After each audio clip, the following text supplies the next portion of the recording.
Hey, what up, everybody? It's Eric, and today we have a guest named Chris who works in the agricultural business. He is pretty educated on pesticides and GMOs and things like that. I wanted to talk to him because I found an article that a friend of mine had posted just talking about how pesticides were going to kill these bees. And he had kind of said, well, it's not really so black and white, and it's kind of a misleading article. So I wanted to get into that with him, talk a little bit about pesticides and the danger of using them. This is a very huge topic. We didn't cover nearly as much as we would have liked to. I feel like we barely just kind of got in the groove of the direction that we wanted to go when we basically had to end it because we were at 2 hours. So I hope that you enjoy this. I'm gonna have him on again, and next time we're gonna have a little bit more a narrowed topic because we were like, there's like so much I wanted to talk about. So let me know though what kind of questions you might have for him in the future because when we do record this again, we'd like to have questions or comments from listeners. So thank you guys for listening, and I hope that you enjoyed the episode. All right, later.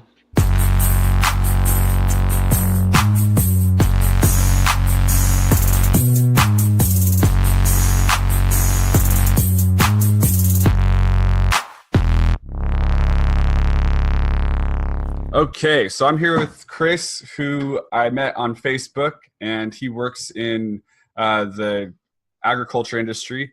And why don't you tell people what you do, and then why don't you tell people how we met, which is kind of Okay, yeah, digitally. yeah. So what I do is I work for a company that makes recommendations to farmers, to growers who grow a variety of crops. I guess I should preface this by saying we're in the Pacific Northwest, so a lot of corn, a lot of wheat, potatoes, sugar beets, a little bit of onions, and there's a few other smaller crops in there, but those are kind of the main ones. And what we do at my company is we make recommendations as far as like tillage practices, fertilizer, like nutrient management recommendations, pesticide recommendations, and that's we also sell different fertilizers, pesticides, and then application as well. So I guess that's what I do now. I've kind of always been into farming. I used to farm a little bit for myself. We've got a little family farm. Cool. Yeah, so it got pretty crazy trying to juggle the farming on the side and then obviously working for the company that I do. So anyway, sorry, I just lost my notes here on my computer. It got pretty crazy. So now I'm just full-time working for that company. And then how we met was actually honestly, it was kind of cool because we have a mutual friend, a guy that I actually went to high school with, named Randy. I guess I won't say his last name, but yeah, Randy's his name. Super good guy. In high school, I didn't know him super, super well, but obviously on Facebook, like I pay attention to a lot of people on Facebook. He had posted an article. I don't even know what news source it was from, but it said something to the effect of there was pesticides being sprayed on hundreds of thousands of acres, and then it was going to kill bees. And so what I did was, and I decided to say, hey, I feel like this article's a little misleading, just from my knowledge that I have. And so there was a little bit of dialogue between Randy and myself, and I felt like it was very respectful, very, on par with like having a level-headed conversation. And I want to say there might have been one or two more people that like might have chimed in a little bit, but it was pretty much a conversation between Randy and myself, and I brought up some points, and then you reached out to me and asked if I'd be able to kind of do a podcast and see if you get a little bit more information out of me. Yeah. So why don't we talk about the article and this whole bee thing that's going on, because the bee death and pesticide correlation, there was a pesticide that was being used that was killing the bees, and that's a specific pesticide to the best of my knowledge, right? Like a neanticide or something. Is that right? It was probably a nematicide. Nematicide, yeah. I'm not 100% sure on the exact chemical you're talking about, but I have heard about it. So I'll start by saying that when any time an application is made with any sort of pesticide, it has to be recorded. Mm-hmm. There has to be documentation. There's agreements as far as like who is going to spread it, who is going to keep track of all the paperwork. There's a certain time limit that you have to keep that paperwork. You have to put it so workers can't enter the field depending on what chemical it is. But as far as bees go, we use two different chemicals that I can think of off the top of my head. One of them is, well, actually, both of them specifically say if bees are actively feeding, you cannot spray. Okay. And I guess I should back up. So the EPA has regulations. Mm-hmm. Each one of these chemical labels. The saying in my industry is the label's the law. So you have a chemical label that's essentially the law on how to use it, what rates to use, when you can spray it, what you can spray it on, because you can't just spray pesticides on any crop. Like a lot of these chemicals are very crop specific. So okay. So on this label, EPA has approved this label, and on that label, it gives you directions on what you can do and what you cannot do. People that enforce that label, that essentially work for the EPA, is the State Department of Agriculture. Okay. At least here in Idaho, and every state has their own agriculture department. So I'd be lying if I said that bees never get killed, because there's misapplications, right? Yeah. If somebody goes in and sprays when bees are actively feeding, they kill a whole bunch of bees. Okay. So now you've got a problem, because I should back up once again. A lot of this stuff's pretty complicated, so it's hard for me to explain all of it. So for the bees that are in the field, yes, there's different varieties of bees as far as like what nature has, but actually like leafcutter bees or bees that are put in the field that are going to pollinate. Mm-hmm. Beekeepers we're talking, at least in my area where I work, hundreds and hundreds and hundreds of bee houses that go in these different fields to help pollinate. So if bees get killed, sorry, it's not just the farmer, but it's the. Sorry, no, you're good. So I'm just trying to understand. So the bees, obviously, when we talk about bees, we're talking about not wasps and hornets and shit like that. We're talking about bees, right? Yes. Okay. Yep. And bees help pollinate. I'm so not into farming and agriculture, so I'm going to sound way out of my wheelhouse. But so bees help pollinate the plants, and you're saying that farmers have bees on hand that help pollinate the plants. Is that kind of? So yes. So for example, like alfalfa seed. Alfalfa seed is, if you grow alfalfa, as it comes up, it matures and blooms, and farmers usually contract with somebody separate, like a beekeeper. Oh, okay. They say, this is how many bees I need.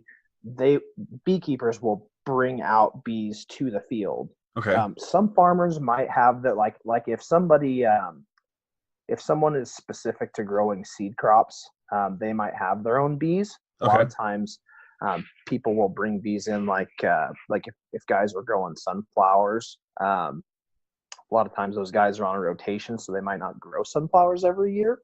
Mm-hmm. They don't need bees every year, so they'll call someone they're essentially contracted. So yes, it'd be a third party that comes and brings in bees Oh, And this is that really interesting. person, yeah. Yeah, So I so actually that didn't know person, any of this. And there's a little bit of a lag, so so I'm sorry.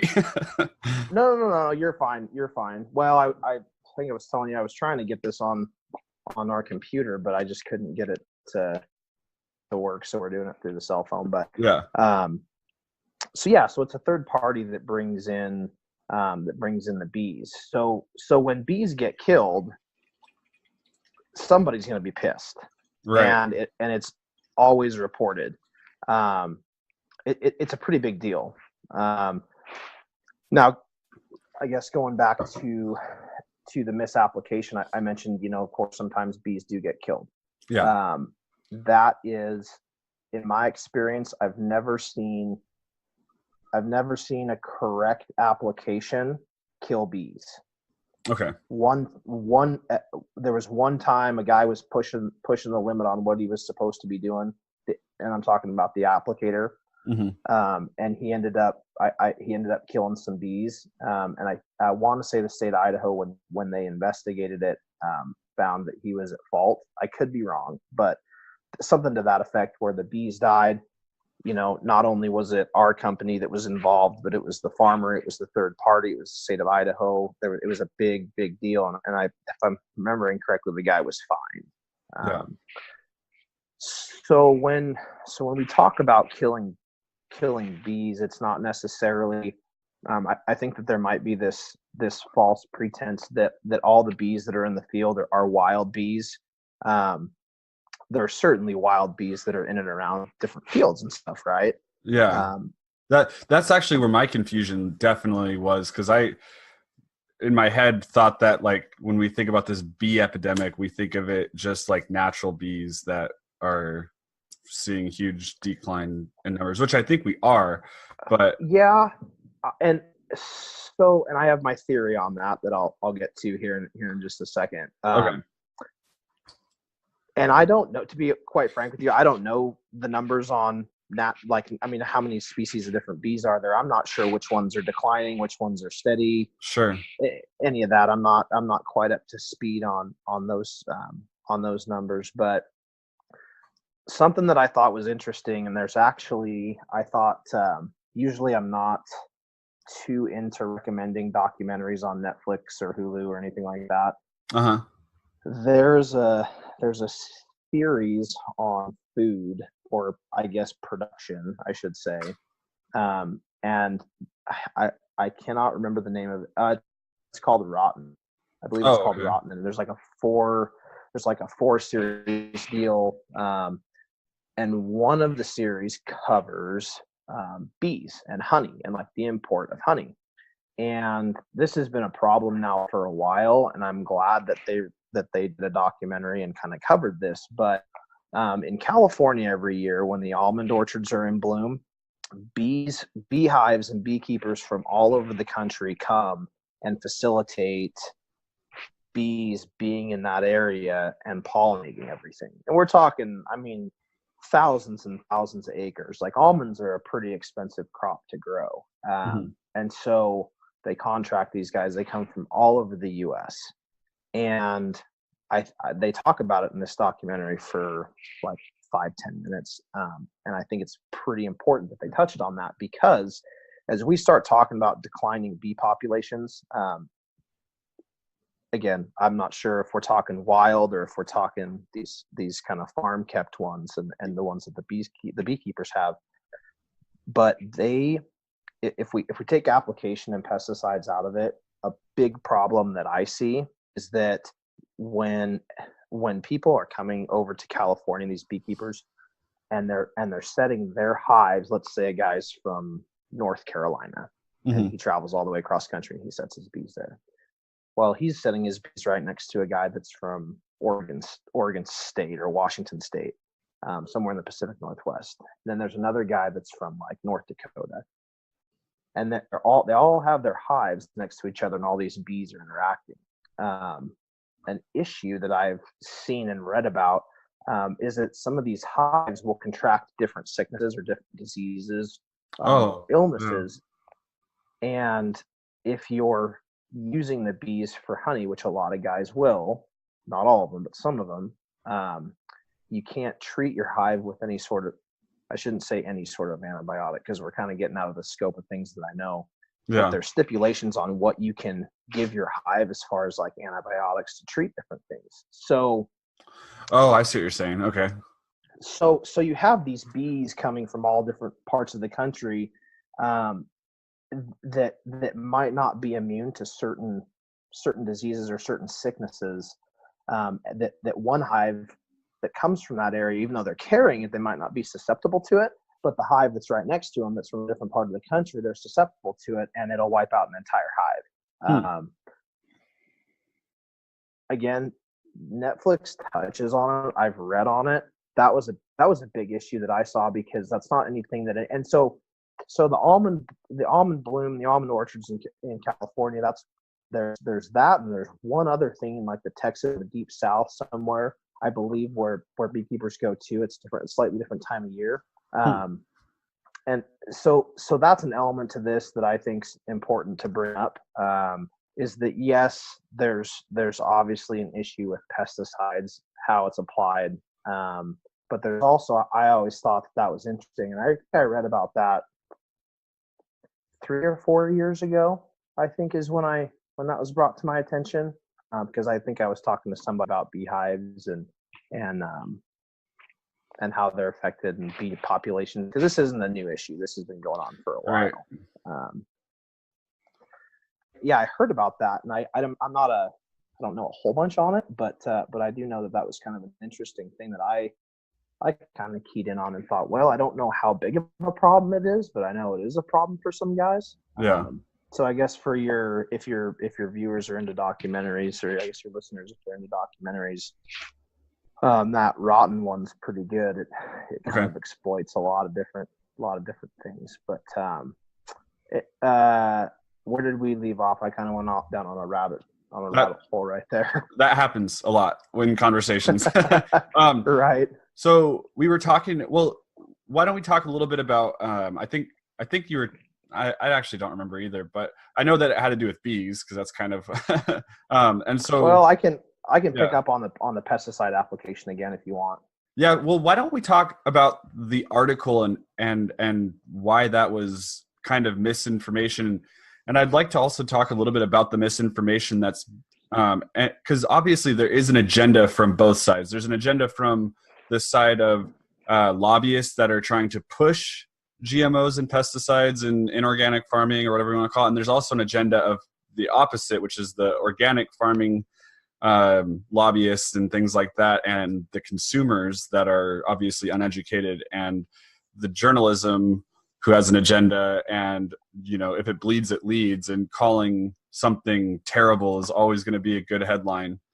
So I think let's talk a little bit about that article and kind of like how it's misrepresented and maybe how this is commonplace in journalism right now. Yeah, that's man, I tell you what, I love being on Facebook and seeing everybody and how their families are doing and their lives are doing. Yeah. But when I see articles, and it's not just from one side or the other, I mean, there's misinformation flying around everywhere. And and I think I alluded to that in that Facebook conversation was, that's my number one issue is, if you stand on one side and I stand on the other, we can talk about it and we can have dialogue, but let's get our facts in line, and let's actually make sure that I guess the place that we're getting our research from is correct. Right. So especially if it's like if the website's name is like Conscious Evolution, or whatever. My favorite one to use is soccermom.com. Yeah. So that's kind of the first thing I look at whenever I see an article. I look at the website that it came from. Right. Half of them I've never heard of. Yeah. And then when you click in, that they're not credible, but it's, right. And that's a good point to make, because there's even credible websites where they have like writers that are outsourced, that if you click it, like I think is it the New York Times or one of the I don't think it's the Times, but maybe the New Yorker, or maybe it's the New York Times actually.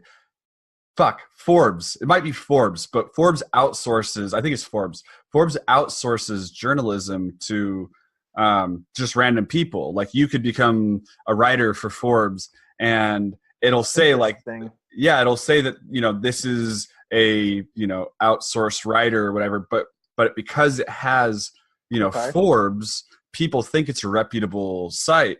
Well, then you click into theirs, and they also have the Holocaust wasn't real or whatever other fucking writings they have, and you're just thinking, as a objective person, but people don't do their due diligence on this stuff, and that's part of the problem. So a lot of times I'll see these kinds of articles, like with this, for example, this bee one.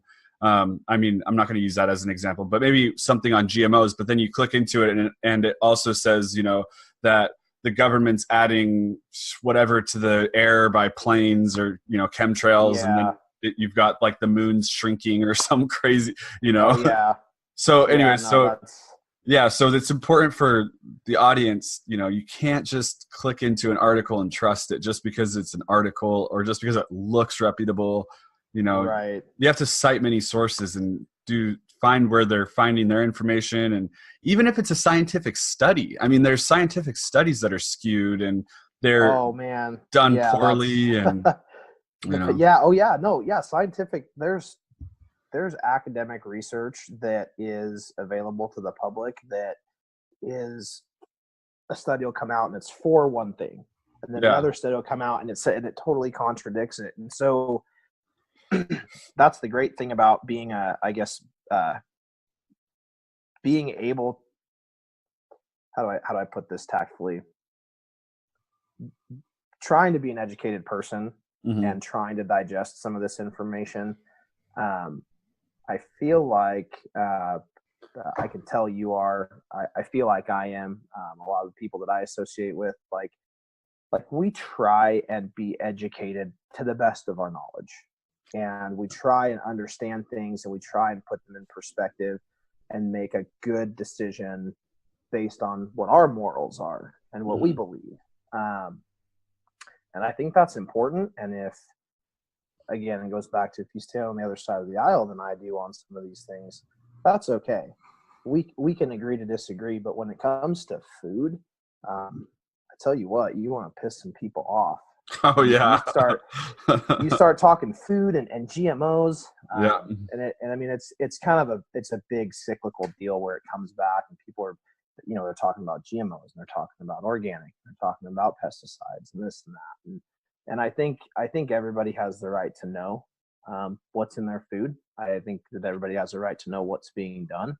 I think people also have a right to know the correct information. So anyway, that article, that I can't even remember exactly what the title is, so I'll kind of paraphrase it, but it said something, of course it had to be politically skewed, and said something about Trump's EPA,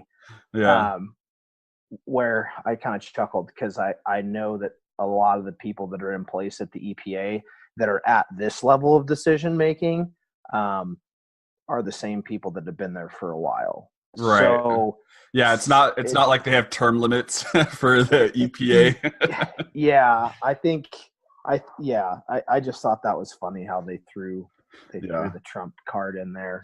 Well, I mean, it's but to the point, then this comes back to journalism right now too, because as soon as you say, like, if you can, think about how many things in that title they're able to get an emotional trigger from. So it's Trump, GMOs, bad, you know what I mean? Like pesticides, death, killing bees, killing something. So it's like all of these trigger things that get people automatically, they have an emotional reaction, which shuts down their frontal cortex, and they can't make a real objective conclusion on anything. Yep. So anyways, okay, sorry. Well, that title it's kind of like a shock factor anymore, as they put as much as they can in there. But so it said something to the effect of Trump's EPA approves bee killing pesticides on, there's like a couple 100,000 acres or something like that. Would you agree with that? So it said something to that effect. Yeah. So instantly, and you have to keep in mind that I see a lot of this stuff, even if it doesn't have to do with farming or agriculture. I read a lot of things where it's like, Chris, just don't say anything. Just don't Right. even. Yeah. And I feel like there's probably quite a few people that do that. There's some people that kind of want the fight. Maybe they have a little bit of time on their hands.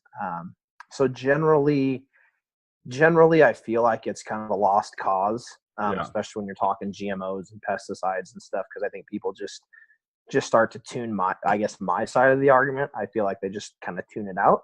Yeah. But with it being Randy, and I told you that I felt like Randy's a pretty good dude. Yeah. I felt like I could say something and not get ridiculed unfairly. I felt like I'd get a decent response out of him, which I did. Mm-hmm. We obviously didn't see eye to eye, but that goes back to, you don't have to be an asshole to your neighbor just because you don't agree with, whatever they agree with. So I decided to respond, and I did read the article, and I can't even remember what the article exactly said. It did follow the title though, and I felt like it was extremely misleading. Okay. And so I guess for your listeners, what I would say is when an article like that, when I saw that article, I mean, just in the title, I felt like things were wrong. So when we talk about that many acres, a couple 100,000 acres, pesticides, and keep in mind when I say pesticides, I am referring to herbicides, which take care of like weeds and plants that you don't want growing there in a field. I'm talking about fungicides. I'm talking about insecticides. I'm talking about fumigants. Pesticides is a very, very, very broad stroke. It's not. It's like an umbrella term. Yes. Yeah, there are like 5, 6, 7, depending on where we want to go with this. There are a lot of different things that fall under this pesticide umbrella. So when I read that title of that article, I automatically assumed that they were talking about an insecticide. They were. I'd have to look up the name of that pesticide. And if I do remember looking it up at the time, and it was a pesticide actually that we used here. So I'm familiar with it. Oh, okay. But they were approving it. I think I want to say approving it somewhere in the Midwest, maybe somewhere over like Missouri area, Nebraska, maybe. Anyway, it's important to note that when we're talking about hundreds of thousands of acres and the EPA had approved a pesticide application, not every acre will see that pesticide. That's only when pressure of certain pests are there. Oh, okay. Like I'm not going to go and spray a field for everything. Exactly. Some things do get sprayed as like a preventative measure, but other times, like if there's no mite pressure, you don't have to spray a miticide. And I say that because there's an economic deal that factors into it. These sprays, they are not cheap. Chemicals are not cheap.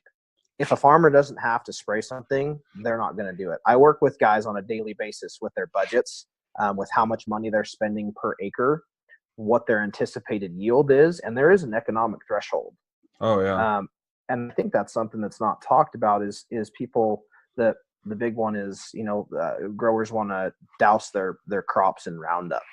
Right. Well, that gets pretty expensive.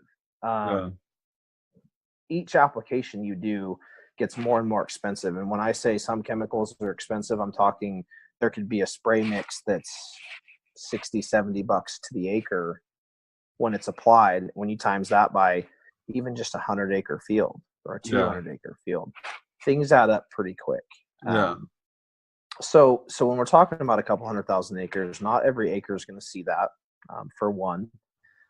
For two, the economic threshold. So if something's not there, you're not going to spray for it. Right. And three, the fields that are being sprayed, there are guidelines that have to be not talked about. There are guidelines that have to be followed. So, for example, in our area, we spray if we're going into a field that we know that bees are in, but we have to spray a chemical that kills bees. The label on one product in particular I'm thinking about, the label says you can't spray when bees are actively feeding. So what an airplane will do is they'll fly the field at night, and it's actually kind of cool. The pilots actually use night vision goggles when they fly at night. Okay. Apply some of these things. So bees aren't out 24 hours a day. They go back into at night when it cools off. They go back into their hives, and the airplane pilot's free to fly. Now he's on label because bees are not actively feeding. Bees are sleeping. They're in there. I don't even know if bees sleep, to be honest with you, or if they just kind of go into like some sort of hibernation when they're in the hive. But when they're not in the field, he's legal to spray. So he sprays. Once that chemical dries, and it doesn't take very long to dry because we're not talking about a whole lot of liquid here. We're talking about a mist of liquid going on.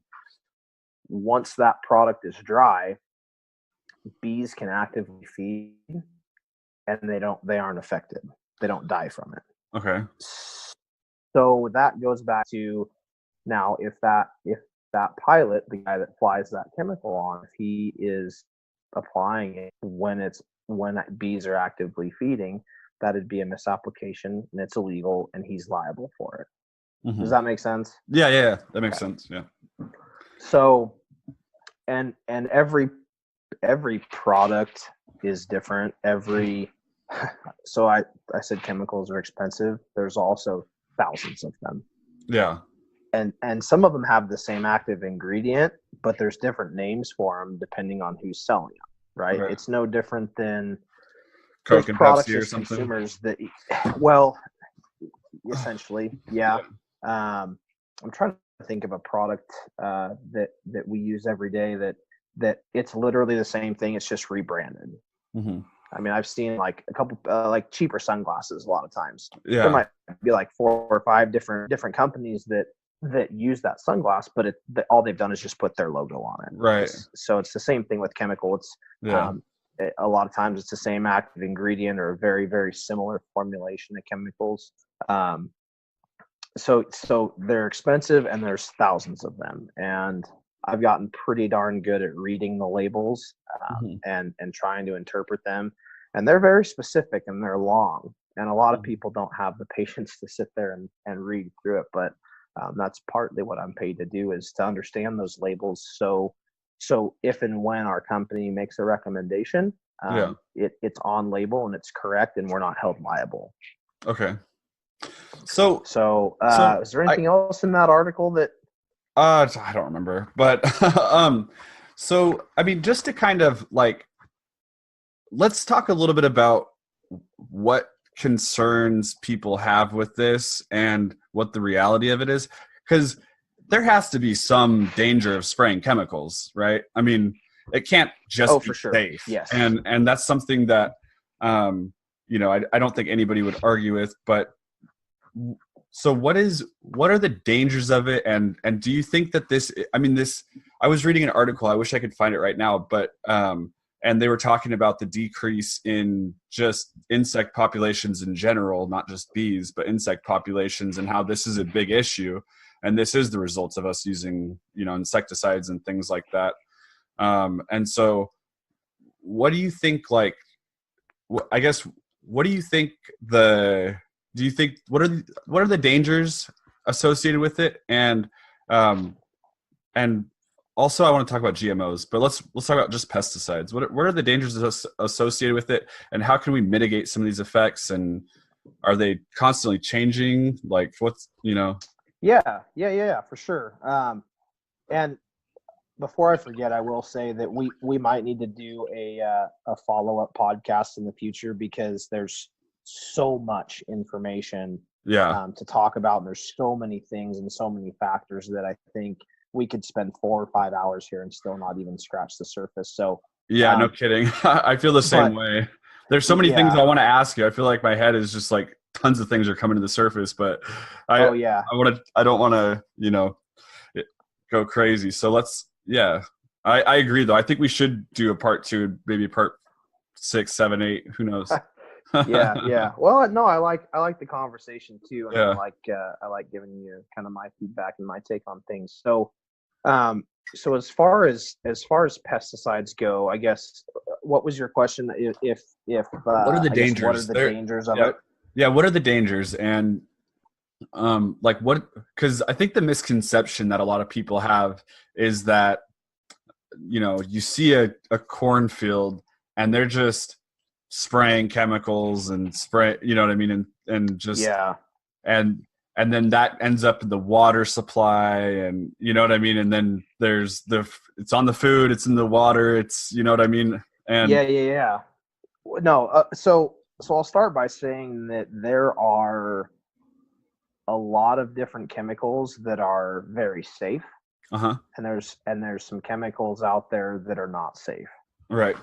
A huge problem that I have with Roundup is, as chemicals go, that is an extremely safe chemical. Oh, really? Now it's widely used. It is widely used, and there's been articles that claim there's residue, or there's this, or there's some residual. And we'll get into that later. Part of the thing with Roundup too is that it's Monsanto, and Monsanto is like this evil corporation in people's eyes. They're like the devil, right? People think of Monsanto and they think of horns and So and that is, I mean, like there has been tons of slander towards Monsanto, and I think some of it probably is deserved and a lot of it isn't. Right? So do you think that's the biggest deal with Roundup, is that it's been like just villainized because of the parent company? I think that's what started it. I think that gave people the key into it, and then because it's such a widely used product, I think that gave it. It's weird to spray something. So Roundup's not selective, is what we call it. So you spray it on something, it dies. It doesn't matter if it's a broadleaf. It doesn't matter if it's a grass. It kills it. So then when you spray it on a field and everything dies except for the crop, that's weird. I get it. Yeah, that is pretty weird. I get it. Yeah. But that's because the food being grown is Roundup resistant. Is that right? Yes, and so to be clear too, not every crop is Roundup resistant. Right. So when we talk about like corn hybrids, there are literally hundreds of thousands of different. I should rephrase that: tens of thousands of different varieties and breeds of corn. Right. And not all of those are Roundup resistant. What it's called in our industry is Roundup Ready. Roundup Ready, Roundup resistant. They're one and the same. Okay. So you've got Roundup resistant sugar beets. You've got Roundup resistant corn. You've got Roundup resistant alfalfa. There's been trials done in different crops. I've read a few articles on them. Nothing put into commercial production, to the best of my knowledge, like as far as wheat or cereal grains like barley, hops. You can't spray with Roundup. Like a lot of this stuff will die because it doesn't have the genetics bred into it. So so Roundup, we went down another rabbit hole, but Roundup is a type of salt, actually, and it's. I'm not saying so. I had a guy tell me one time who was a chemist, and he worked with different chemicals, and he was doing research, and he said that so another widely used chemical is 2,4-D.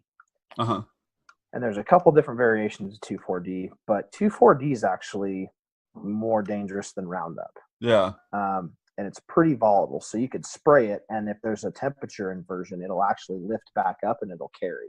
Oh. And there's actually been tons and tons of people sued in lawsuits because somebody will go in and they'll spray, and then there's a temperature inversion, and that'll actually lift off the field and move off target and kill something else. Oh. So from that aspect, I mean, yes, it's dangerous that it can lift and it can move, but as far as like a chemical, that guy that I talked to that was the chemist, he said, I'd rather drink 8 ounces of Roundup than 8 ounces of 2,4-D. Okay. Because not that anybody would want to do that, obviously. Right. But he said, you know, when it comes to Roundup, I could drink 8 ounces and it'd F me up, but I'd live. Yeah. Drink 8 ounces of 2,4-D, you're done.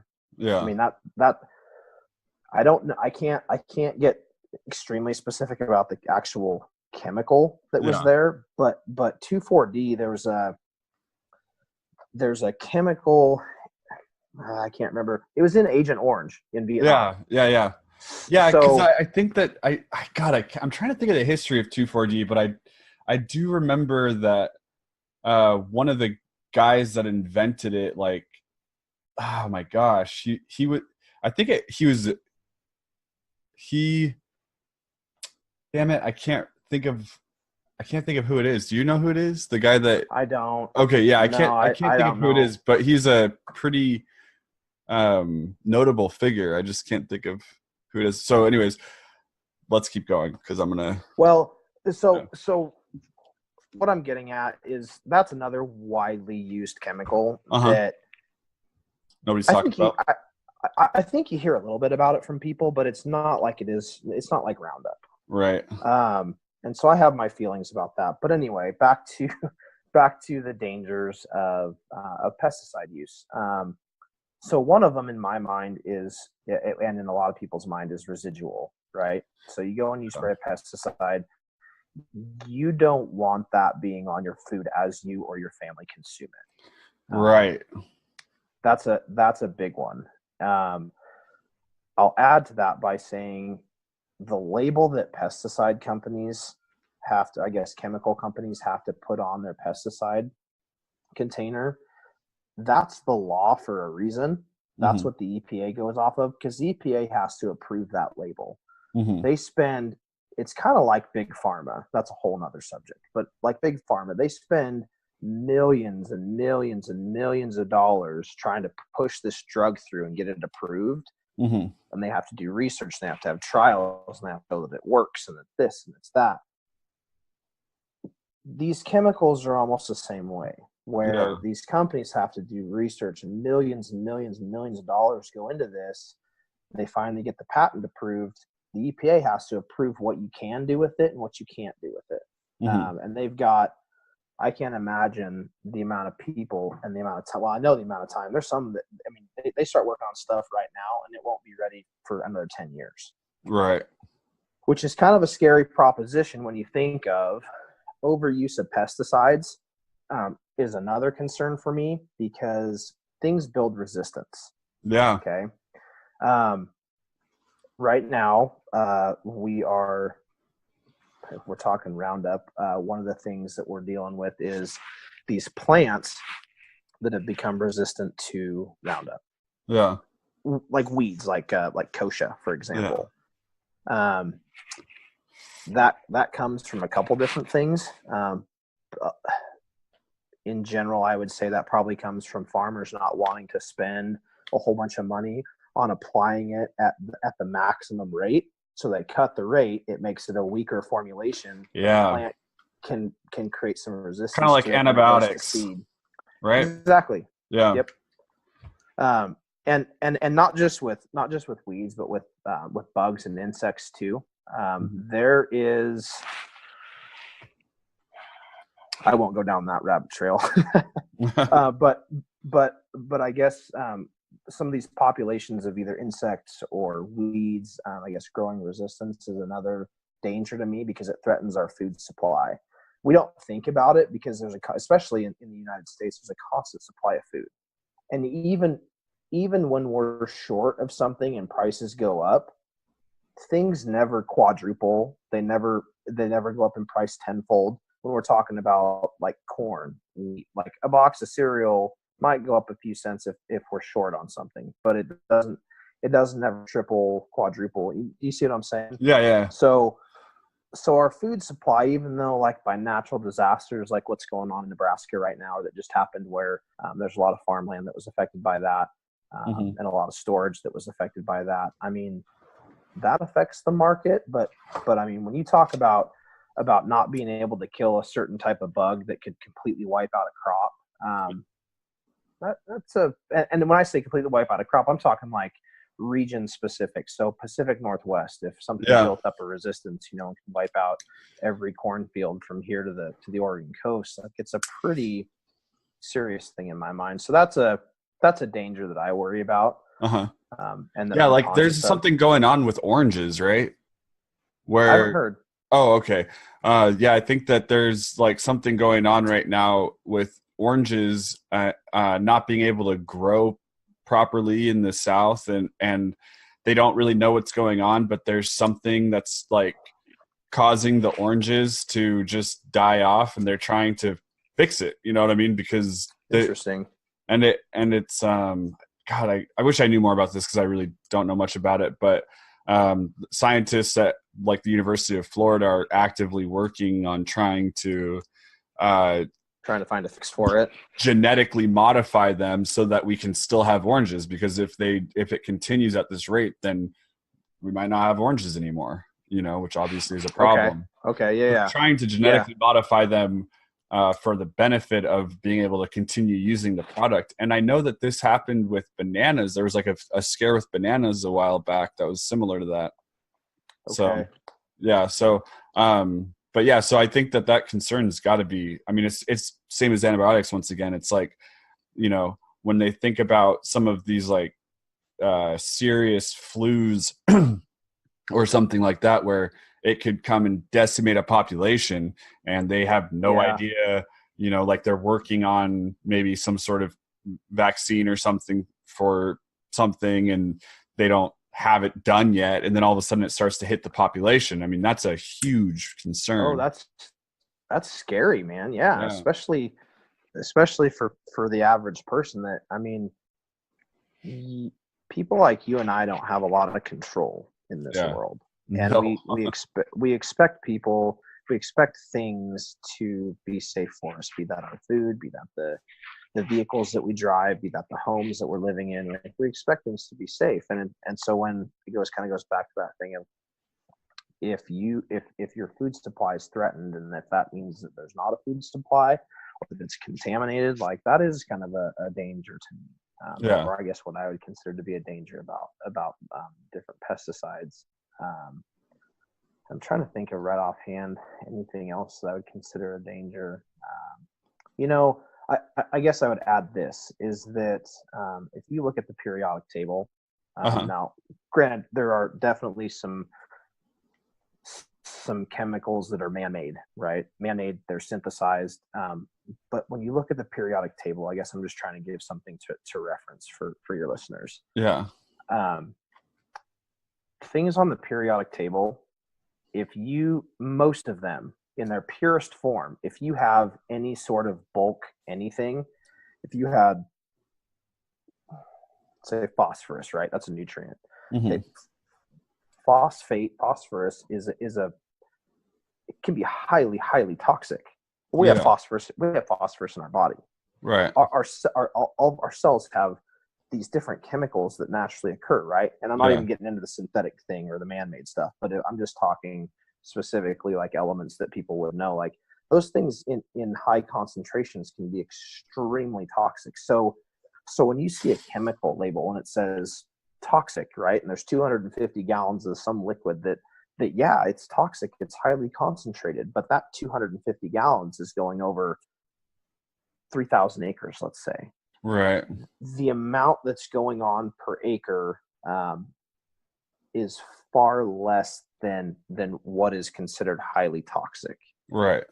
And that's something it's even hard for me to wrap my head around, because when you think of like a quart of oil, like if you've ever changed the oil in your car, sometimes some of these chemicals are going on at a quart an acre, or a pint an acre, or even less, like so many ounces per acre. Like, have you ever like actually walked out an acre of land It's a pretty big chunk. And then Yeah. so you're talking about like, okay, well, let's put a pint or a quart over that entire acre. Right. Now we're not talking about things being so concentrated. Yeah. So I guess that I guess when we talk about danger, and a lot of people see some sort of pesticide or some sort of fertilizer that has this skull and crossbones. Like, yeah, I wouldn't want to go and stick my hand in that. It's super Right. concentrated. Yeah. But I also wouldn't want to go and stick my hand in something that's completely safe as far as I refer to the periodic table, something Right. that's in our bodies. Like, Yeah. Or anyway. yeah, I think that's a good point. So like, for example, this is something that you kind of see in the vaccine discussion. Like, vaccines have mercury in them, but there's also mercury in fish, and the amount of mercury that's in fish is more than what's in a vaccine. Yeah. So yeah. So that is something like when we talk about the chemicals that are being sprayed on food, I mean, that's something that I really don't think that comes into consideration, like just like how much volume is being sprayed. So what is it that, like, if something is toxic, like let's say that we just sprayed a strawberry like 5 seconds ago, we shouldn't eat that strawberry, right? Correct. I mean, that's correct. toxic. Yeah. But what is it that makes it, like, if we wait and maybe rinse it or something, what makes that safe versus if you just spray to eat it? So this is very, very chemical specific. Okay. If we're talking an herbicide, right, or an insecticide, it really depends on how fast these things go away, which is actually one of the points I had on here was the half-life of chemicals, right? So how long it takes for things to break down and go away. Okay. In general, I can't speak for chemical companies, but in general, the nastier the chemical, and I'm not talking just ag chemicals, like chemicals that make up everything we deal with every day. Right. The nastier the chemical, the longer half-life it has, which is the longer it takes to break down. Mm-hmm.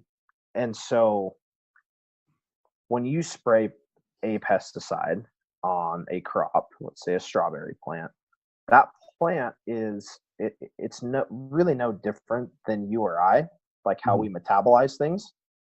How, like, if we consume, let's say, 10 alcoholic beverages in a night, we might wake up the next morning and we're feeling like shit, right? Yeah. I've done that. I more than likely would feel like shit. I don't drink very much anymore, so. Yeah. No. Oh yeah. Yeah. No. I've got a couple kids, and so I don't get the chance to go out and tie one on really anymore as much as I used to. But think of it in that way. Is where, and obviously we're talking two different things, alcohol versus pesticides, but the concept's there is you ingest, you're giving yourself alcohol. It has an effect on your body. Your body eventually metabolizes it, gets rid of it, and you feel like normal 2 days later. Maybe not the next day, right, but eventually your body gets rid of it. And I've heard the argument, I've used this analogy before, and people say, well, long-term alcohol use leads to problems. You're definitely right. You are definitely right.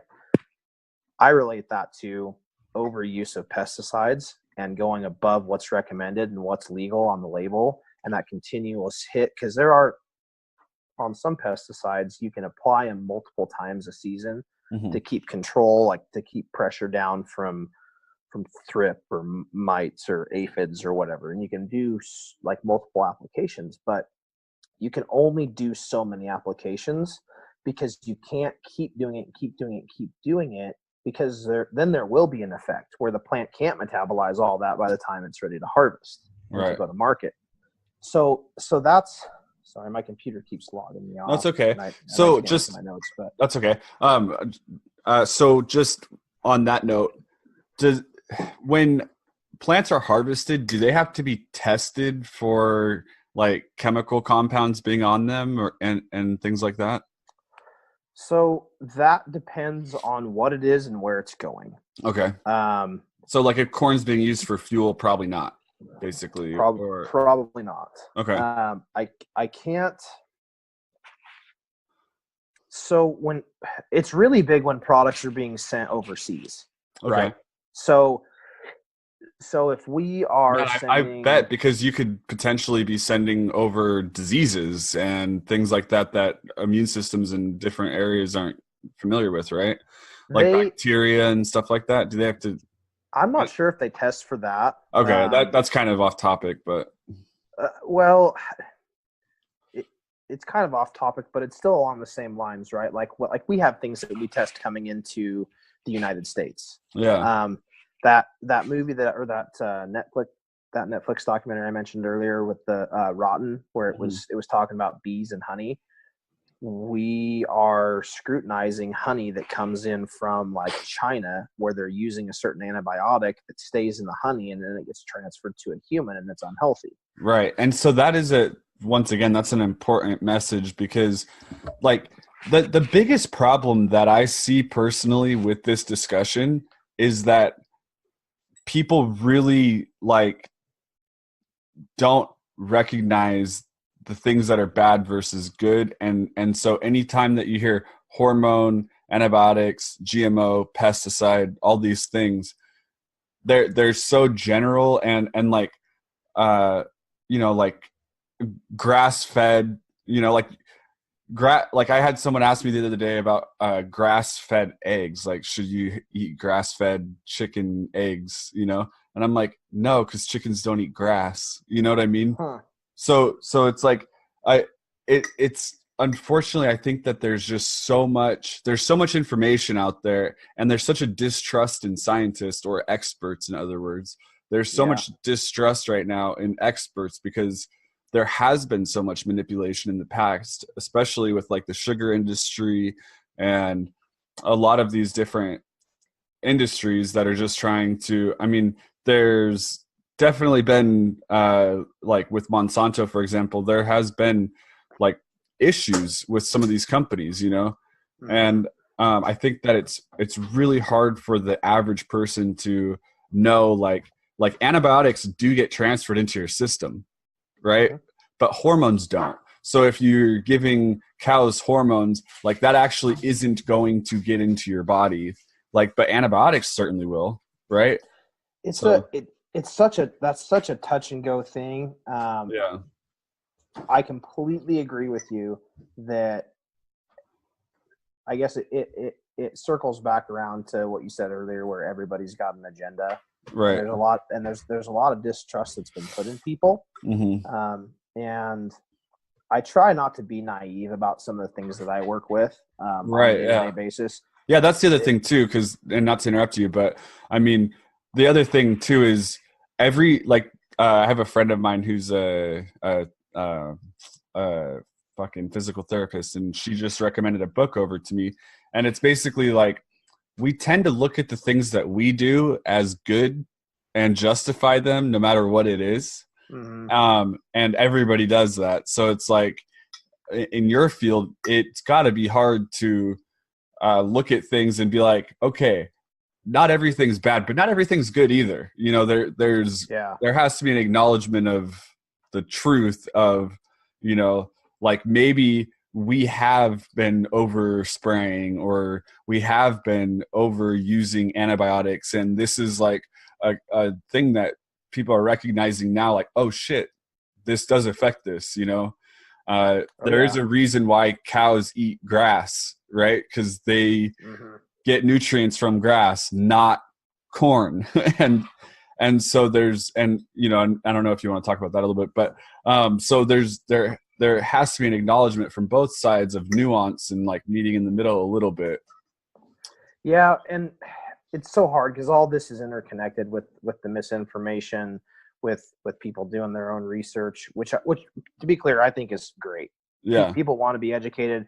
We live in a day and age where information is so fast and it's right in front of us, and misinformation too. And misinformation. So we're getting hit like it's coming. I feel like I'm on the Star Wars ship, and it's just things are flying past me, right? Yeah.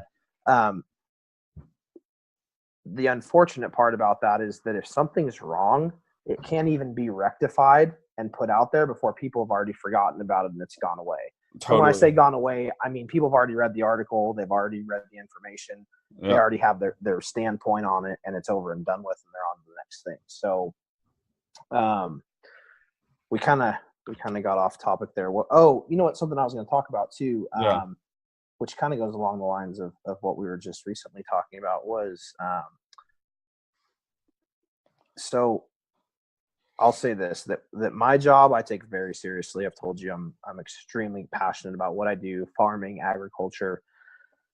Things are ever changing in our industry, and everything that I do and every decision that I make, I feel like I'm making the right decision.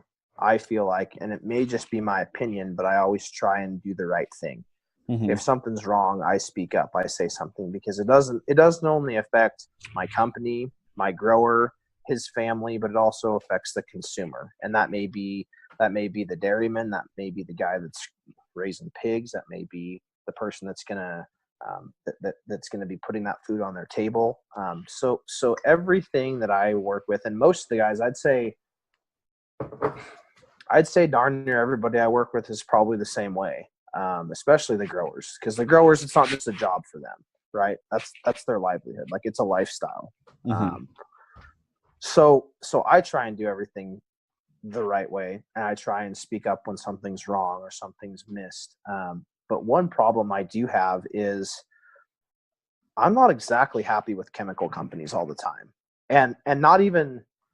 It's important to note that a lot of the all the chemical companies that I work with that are making pesticides, this is only a sliver or a fraction of their business. Right. They have so much business in other areas. I was actually in a meeting this last winter, and I was talking to a guy, and he was talking about his company's annual revenue, right? It was X amount of billions of dollars. Yeah. And they have a research and development part of their company that allots so many millions of dollars to their entire company. And he was talking about how their agriculture sector was only like 9% of their business, but they were getting like 40 or 50% of their research and development. And he was kind of bragging about it in that sense. And that really keyed me off, where I was thinking, I know how important chemicals are in our industry, and be that maintaining things, be that spraying for certain things, preventative measures. But you're telling me that we're only like 8 or 9% of your business as a company? Yeah. Like I'm thinking, I've walked through some gigantic chemical warehouses. Yeah. Where I'm looking at chemicals stacked up, and all sorts of different stuff. And then here this guy's telling me that we're only a fraction of their entire company business. Wow.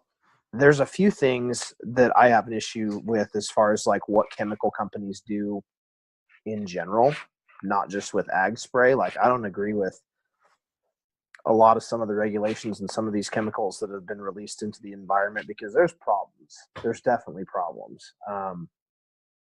That's a whole nother conversation to talk about. Yeah. That might be a part 9 or something. But what I'm saying is that for what I do, and for what I know is legal, and the guys that I work with, we always try and make the right call. Always.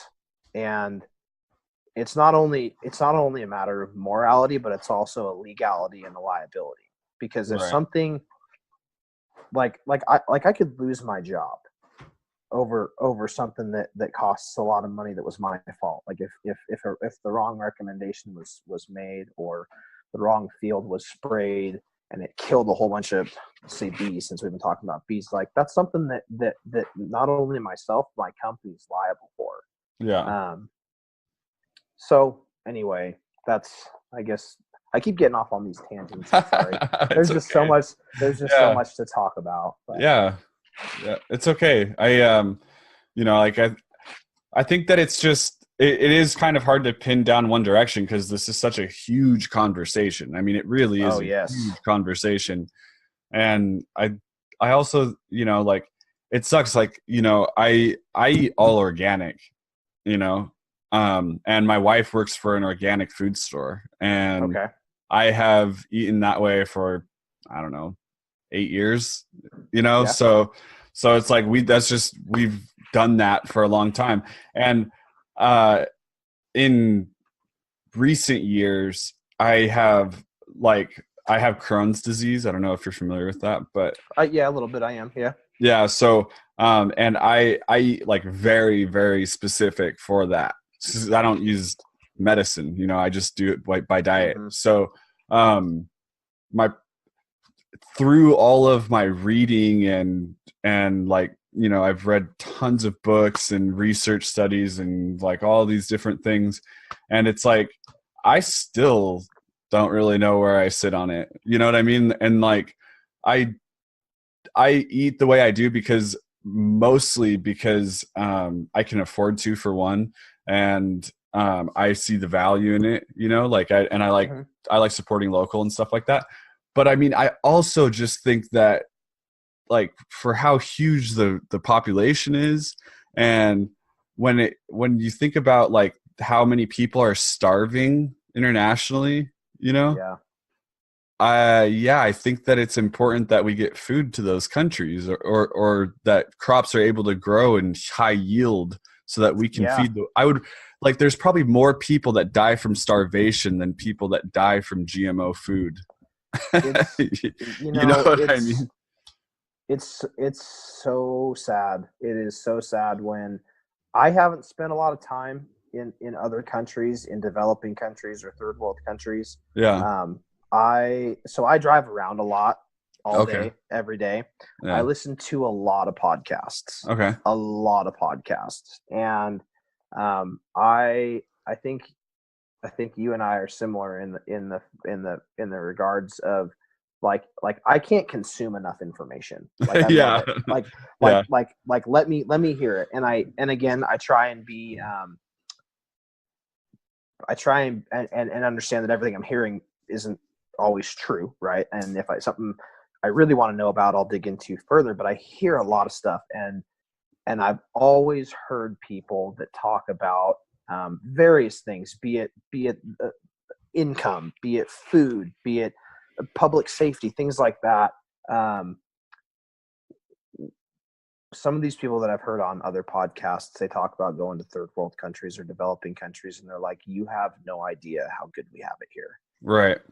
And they're saying that to the listeners, and I've always listened to that. I've always heard that. And it makes me think of, developing countries. Like, I'm pretty sure we've all seen some version, be it in a movie or be it on the news, where there's a big truck that's got like sacks of some sort of grain.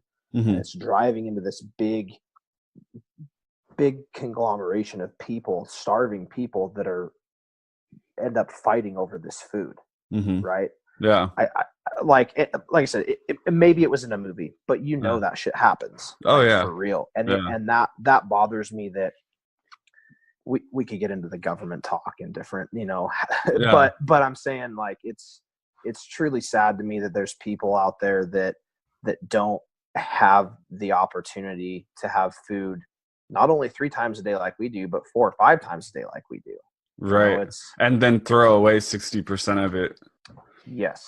So, I mean, then the thing about it is with the misinformation that is coming out constantly about this kind of, I mean, it's really weird. Like, I was just reading an article about how Uganda is trying to make GMOs illegal, and I'm just thinking, Uganda shouldn't be making any food illegal because Uganda has a food crisis, And but I think the problem is that in a lot of these third world countries, they don't have the education. They don't have the scientists, they don't have the research studies, they don't have these things. And then GMO products are villainized by bad press and misinformation. And then all of a sudden, a country like Uganda, who has a food crisis as it is trying to outlaw them. Is limiting food production. And and like the GMO thing we didn't really get into, and we can definitely, we'll do that on another podcast. Maybe next time we should just like nail down one topic, because I think it is such a broad thing. And I kind of had a bunch of different things I wanted to ask you, but but so like with Uganda wanting to outlaw that, I mean, like with the problems that there are in the food industry, I don't think GMOs is the problem. It's like a lot of the other farming practices and like what you're saying, overuse of spraying and things like that. It's like, but the actual science behind GMOs, I mean, there's tons of articles about the efficacy of them and how safe they are. And so that's one thing. If you wouldn't mind, could we touch oh, on absolutely. it? And then yeah. And then I really honestly would like to do a few more podcasts. And if we could nail down like very specific things to talk about. Yeah. And one thing I'd also like from you, like if your listeners have a way to ask a question to you, or like if they want to know more about something or my viewpoint, like please like ask the question.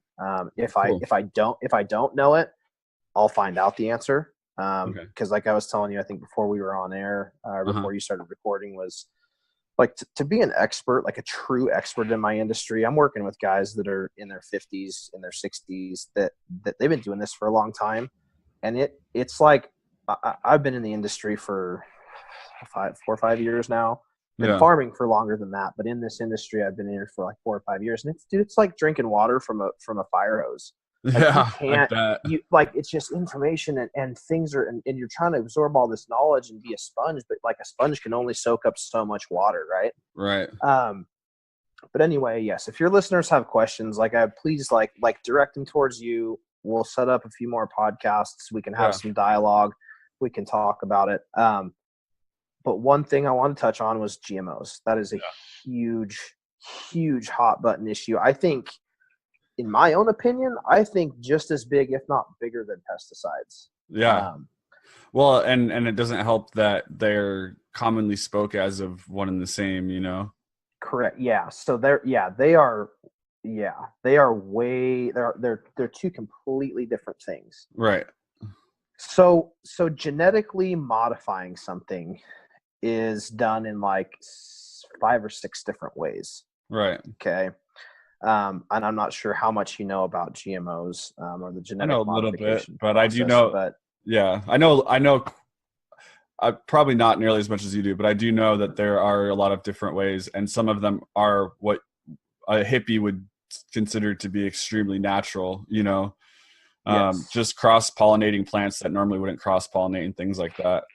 But yes, well, so they have. Let me look in my notes here. I had to write this down because let me see here. So the three big types of GMOs or genetic modification I wanted to just bring up is there's traditional breeding, where you have essentially a mother and a father plant, and you cross pollinate them, right? Right. Okay. Then there is transgenic, which I'll have to double check, but I'm pretty sure that's where I think you strip the male parts of a organism, and then you strip the female parts of another one that normally wouldn't do that, right? And then you crossbreed them?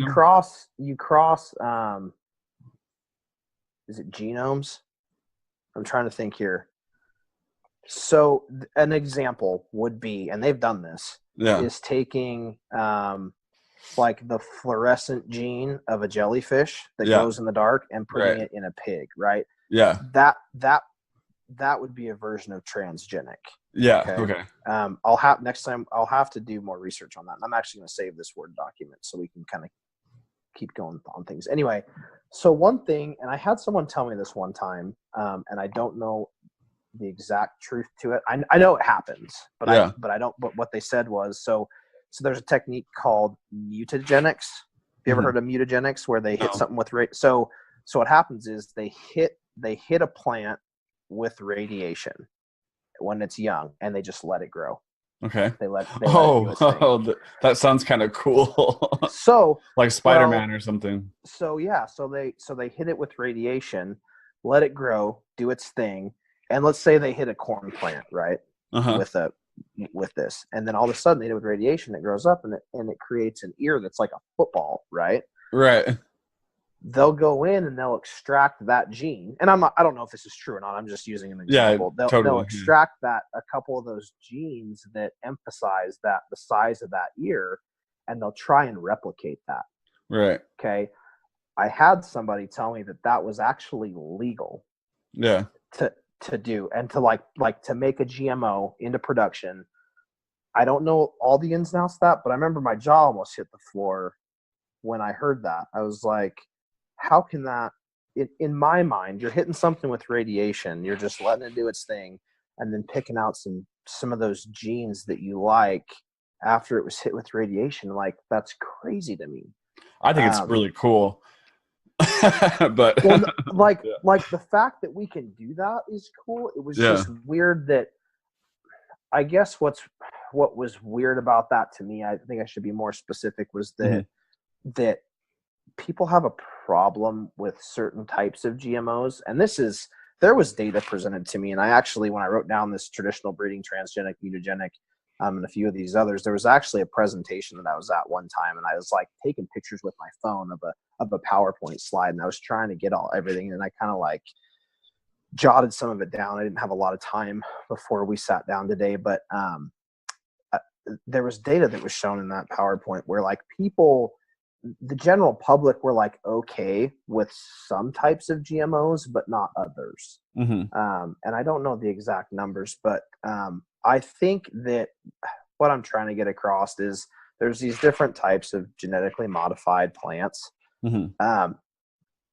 GMOs are actually doing some pretty cool things. Right.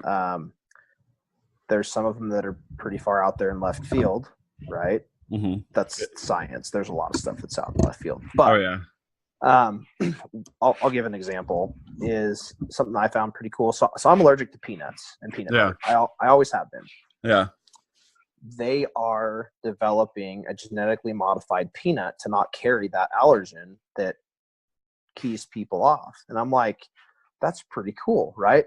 My wife's been going to the store and buying organic cashew butter, I think is what it's called. Like, I had never had that's the dankness. I had never in my life had a PB&J ever, because I'm allergic, right? and like 2 years ago, she brings home this organic stuff she got from we don't typically shop at like Whole Foods, or we've got a local co-op here that's pretty organic. Like, we don't normally shop there, but every now and then my wife will go and pick stuff up. And she brings this home, and I'm like, what in the shit is this? Like, and she's like, well, I got it for you, so like you could try PB&Js. And it was a cashew butter and J, but it was still like, I was like, oh my God, like, okay, I get it now. Dude, that's really funny, because I hate to tell you this, but peanuts ain't shit compared to cashews and cashew butter. Like, you basically had the best version of a PB&J that you'll ever have. So it's all downhill from here for you. If they actually pass through this allergenic free peanut butter, then you're going to be real disappointed. Yeah. Well, I guess, are you wanting to wrap it up, or are you wanting to keep going? Or? Well, yeah. So why don't you just continue on a little bit with the GMO thing, though? Because I don't know if you touched what you were looking for on that, but well, I think the thing that, just to throw something your direction, the thing I think most people are afraid of with GMOs is that, and this is something I share their fear of, by the way. This is what I'm saying. I am totally in the middle on this. I can't make up my mind on a hard stance. You know what I mean? And I'm sure it's got to piss my wife off. And it's, and it's probably just easily as frustrating to people that I know that are super science minded, because I really like ancestral health, like I don't eat anything that comes out of a box or a bag. I eat everything. That's actually really cool that you're able to do that. Yeah. So everything I eat is like, I eat a lot of meat, and everything I eat as far as meat goes is like non-additive meat. Like, you know what I mean? So I eat extremely, I eat very weird and paleo and all this stuff. And I love that shit. You know what I mean? That's like, I feel amazing. I think everybody, I hate to say that. That sounds kind of staunch, but you know, I think there's benefits to it. And if people chose to eat that way, and if they can afford to do it, because that's another issue that you run into when you eat that way. Yeah. If they can afford to do it, then there's benefit of it. Right. And so this is where I'm saying, like, it's like, there are a few things. I don't want to be the kind of person that says, I don't think that it's healthy or whatever for me, but it is for you. Like, I don't want to be that person. Oh yeah, right. You know, you know what I mean? Because that sounds so arrogant and ridiculous.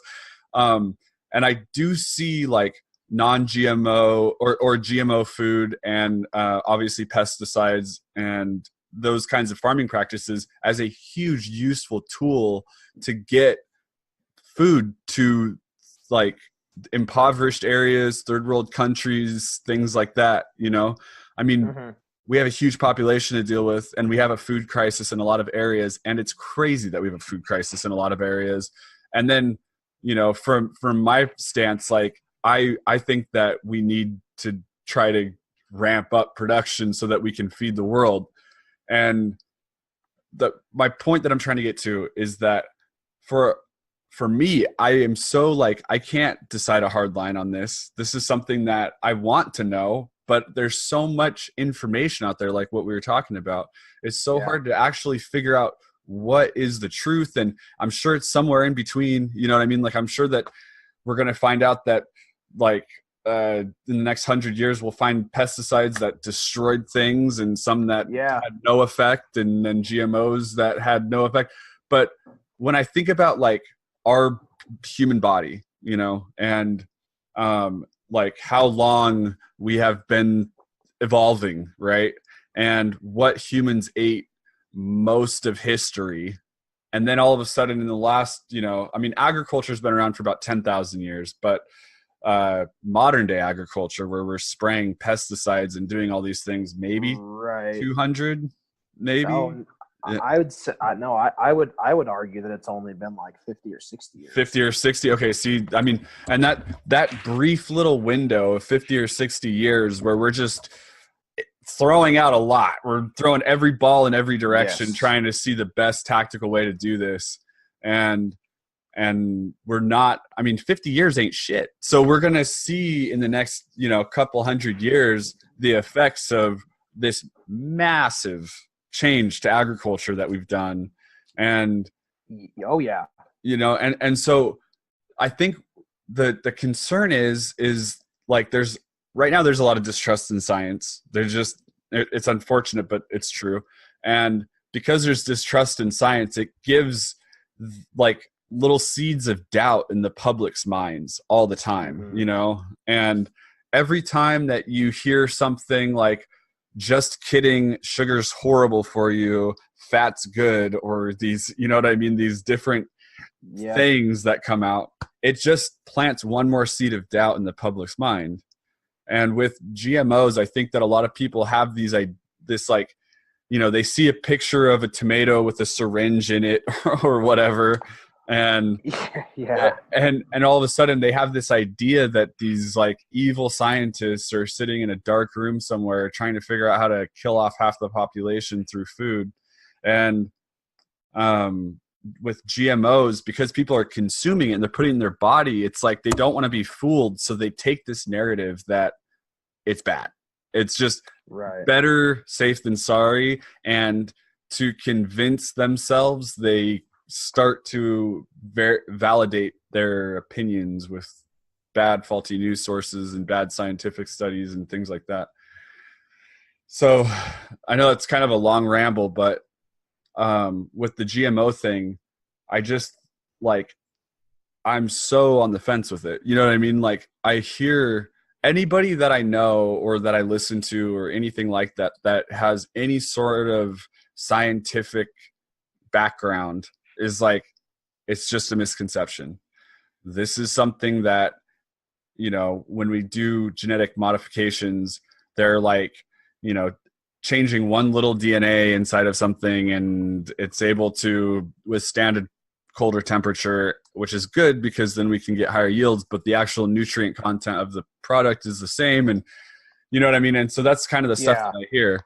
So, So, yeah, I know it's a lot, but no. I've got a few points that I'll bring up. So, and I might have said this earlier, and I think you alluded to it, was that so genetically modified organisms, genetically modified plants specifically that we're talking about, and chemical use and pesticides are two separate things. right. Now, sometimes a plant that has been genetically modified is resistant to a sort of pesticide, i.e., Roundup ready plants. Okay. Right. But genetic modification goes so much farther than that. Right.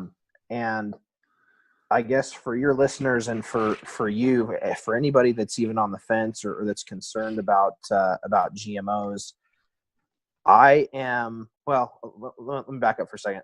I don't think, as far as pesticides and chemicals go, I mentioned earlier that there's things that are far worse, in my opinion, than Roundup. Yeah. And I think that some of these things we really don't know the long-term effects. Yeah. And that can be said not only for like ag chemicals, but I have a hard time talking about vaccines. But things like that, like things that have Yeah. that the human race has started using in the last, say, 200 years. Sure. I mean, like even things like plastic water bottles or Exactly. I mean, you know, Yes. like everything we do has a consequence, and we just happen to be the one species on the planet that can do a ton of shit really bad, really fast, you know? We can manipulate our environment. Yeah. Yes. My wife's looking at me like, "Are you done yet?" Yeah, I know, right? I think there's a lot of things that we are doing as a society that we really don't know the long-term ramifications, good or bad. Yeah. I think we're just kind of in limbo right now with those things, but I wanted to mention that and then follow it with this, that I am 1,000 times more scared and more worried about pesticide residue and or pesticides causing big issues to human health than I am a genetic modified plant. Right. Um, And I think that's, I mean, pretty much everything I hear from scientists in that field, because I also listen to a lot of books and scientific podcasts about this topic because it's something I care about. But every time that I listen to something, I hear the exact same thing. So that's a good point to bring up. yeah, and it's hard. I think a lot of people already have their minds made up. Right. Like GMOs was a big thing. I want to say it kind of started like 8, 9, 10 years ago. Mm-hmm. Was when genetic GM, like the big GMO crisis, if you will, Sure. started, and people already have that shell shock, and they've already kind of had their minds made up. And when I was in college, I had one of my ag science teachers. She told me, and I've never forgot this. She goes, "The people that scream and bitch the loudest are usually the least informed." Right. Exactly. And I've noticed that to be true across a lot of platforms, not just this, but because we were talking about GMOs and things of that nature. And she said that, and she goes, and she was actually teaching our class because that was part of her doctorate program. So very smart lady. And so anyway, I've never forgot that. And so whenever someone starts yelling, and especially on Facebook these days, when you have these conversations, like I told you earlier, like I try not to even enter that realm. When I see it, it's like, I know I'm going to have an issue with somebody, and I know that they're going to start yelling at me, or we're going to end up going back and forth and back and forth. At the end of the day, nothing really gets solved. And I'd like to say too, the fact that that I'm sitting here having a podcast with you talking about this, it actually means quite a bit to me, because if you go back to like Randy's friend list, I can only imagine everybody that's kind of against my view on his friends list, and you were kind enough to reach out and actually like want to have some dialogue about it. And in my opinion, that's pretty much the only way that things ever get solved, or things ever get, issues ever get resolved, is when you talk about them and you learn things. I'm a big proponent of not just education, but talking to people, not being a dick. Like seriously, like. Yeah, I know. I agree. I was just having this conversation with my grandfather this morning, actually, just about how I was trying to get this alt-right, like white supremacist character on my podcast. You know, he's like, "Why the fuck would you want to talk to him?" And I'm like, "I want to understand how someone can be into that." You know what I mean? Like, I want to like really try to pin it down and see what causes someone to get so extreme into something, you know? And it's like, I don't like, obviously I don't want to give them a platform, you know, but I don't think talking to me is going to be a platform. Like, I think that like me talking to someone about their extreme beliefs is going to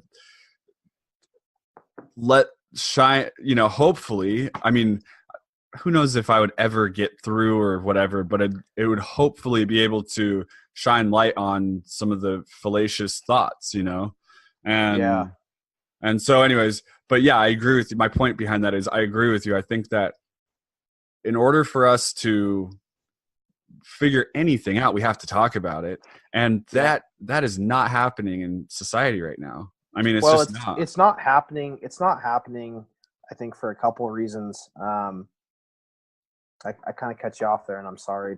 No. Go ahead. Yeah. It's not happening, and I see so many of the kids that are younger. I say kids. I mean, I'm only 30, but I see so many people that are younger than me. This next generation that's coming up, and they are they're buried in their phone, which isn't a bad thing, but it goes back to the misinformation thing, and they don't want to talk about it. People have already made up their minds when they read information. So.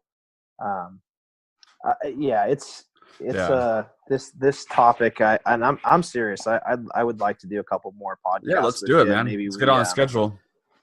Maybe we narrow something down more specific, because that'll allow me, like, so with the GMO thing. I mean, I know quite a bit about genetic modification. There's people that I work with that know substantially more. So if I kind of know, what rabbit trail we're going to go down, because just on my list of stuff, I've got 1, 2, 3, 4, 5. We talked about bees pretty well. There's 5 rabbit trails we could spend hours talking on. So at least notes that I have. So this is great. Why don't we get something on the schedule? I don't care if it's tomorrow or next month, whatever you want to do. Let's get something on the schedule where we can talk about something specific, and I'll start weeding through some stuff, and I know my wife will have some questions and stuff like that too. And we can and I'll ask social media, you know, hopefully get some responses on that as well. Please do. And you know, I do really appreciate you doing this with me, because I think that, you know, it's just something that, you know, it's like the problem is that with these conversations is there's so much research being done, and I say that in air quotes. There's so much research being done by people, and by research, what it is they're just like reading on the websites that they like, and they formulate an opinion, and then they begin to sound, because they're just researching, air quotes, this stuff, and they begin to talk like they're an expert. And the uninformed will listen to them because they have done their ear quote research. And I see this a lot with not just this topic, but vaccines and, you know, like just a lot of different areas. And you see this happen where people you see it on social media where someone will say, like, they'll use all these terms, and they'll use, you know, science, air quotes, but they really don't know what they're talking about. And then it takes someone like yourself, who's like in the industry, to like kind of be like, well, no, actually that's only if this pesticide is used, and that's wrong because this is used over here. And then, you know what I mean? And it's like, even just the bee thing, man. Like I actually never really thought about how bees have to pollinate things, and they bring in I never thought about that. The average person doesn't think about stuff like that. You know what I mean? So Thank you. That's I appreciate your time, man. And I think that this is awesome. So Yeah. Well, I guess I guess my closing remarks would be the way I look at things and like information, especially if I start to digest things that are on the internet. Some of the best advice I ever got, financial advice, was from a guy, and he said, don't take financial advice from people that aren't successful. yeah, right. Okay. And I say that because it goes to, like, I don't know about you guys, but I have a tax guy. Okay. Can I do my taxes? Yeah. Is he an expert at taxes? Yeah, he is. So I'm going to take my taxes to him. He's going to find the best way to file my taxes for me to either maximize my return or for me to not have to pay as much. Like, obviously I pay my fair share and we don't, lie about anything, but the point of getting at is I take my taxes to an expert. And you can say the same thing for people that have an accountant. They use an accountant because they could probably do their own, but you take them to an expert. So any of this information that comes at me, if I'm soccermom.com, right? Yeah. if I go to soccermom.com, I'm not going to an expert per se. I mean, they are sometimes paraphrasing experts or paraphrasing research, but then there's room for interpretation. So, I guess the first thing I want to say is thank you for kind of opening the door to somebody like myself that's a little more versed on the other side of the fence than a lot of people. And then also, I guess the last thing is I've had a lot of people. I try not to get into these conversations too much on social media. I'm actually more inclined to get into them face to face. This is actually the first podcast I've ever done, but I've had conversations face to face with people. And it's interesting that I've noticed that I shouldn't say most, some of the people that I've had this conversation with, they land on the left side of the political spectrum. Okay. And I fall more on the right. And it instantly turns into, it always seems like you bring politics into stuff. And the only reason why I bring politics into this is I had a conversation with a guy one time, and it was about GMOs and pesticides and stuff, just like we were talking today. And it instantly went to political. And I turned to him and I said, I think he asked me, well, are you a Democrat or Republican? And I said, dude, I'm human. Yeah. You're human. Yeah. We're all in this together. Yeah. Let's not be assholes to each other. So right. That in part, I guess, is me trying to thank you for again being kind of open to discussion and having me on your podcast, man. I really appreciate it. And the science of something doesn't fall or the truth is the truth no matter what. It has there's no opinion to it. You know what I mean? And that's the thing with like the shitty thing about politics and being on the left or the right, which I don't even really know where I fall on that scale, you know what I mean? But the thing about politics is like it sucks that if you're on the right or if you're on the left, a lot of times being on the left means that you are this, and this. Right. Yeah. It's like you have to buy into something because of where you fall. Yeah. It's the dumbest thing I've ever heard. It's preposterous. So I can see what you're saying by that. You know what I mean? Because organic food stores are full of left, and communities that tribe together tend to adopt the same ideals and beliefs, and they talk and they commingle, and then the truth gets lost in that, and it's really unfortunate because the truth, like I said, the truth is the truth. So it's like where I fall left on something, maybe you fall right on something, but that has zero implications for whether or not spraying a pesticide is good or bad. you know what I mean? So it's like, and it is really interesting. And it's like right now with this call out rage culture, it's like the crazy thing about it is that if you disagree with someone that's on your team or your side or your whatever, your tribe for the left or the right, if you're on the left and you think that GMOs are okay, I actually saw this on Facebook the other day about vaccines. One of my friends who's like kind of a conspiracy theorist and stuff like that is pro-vaccine. Okay. And someone said, I can't believe that you're pro-vaccine. And he was like, why? And they're like, well, because you think that, the government did this and this and this. And he's like, well, yeah, but that has nothing to do with whether or not vaccines are good. Yeah, but you're allowed to have your opinion and your morality on things. So right. that's funny. So anyways, funny. Well, shit, man, let's wrap it up. I can't thank you enough for jumping on here and talking to me for what is now 2 hours. So we already burned through about 2 hours. Yeah. Awesome. And I know we could have kept going, but I think we both have wives that want us to hang out with them. So yeah, for sure.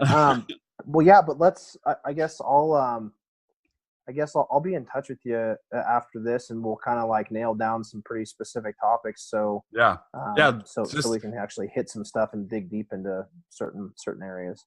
Email me a date, and I'll start emailing you different questions and things like that. So okay, all right, perfect. Well, I appreciate it, Eric. Yeah, thanks, Chris. I appreciate your time, man. I'll talk to you soon. Okay, and this will come out tomorrow, just so you know. Perfect. Thank you. All right, brother.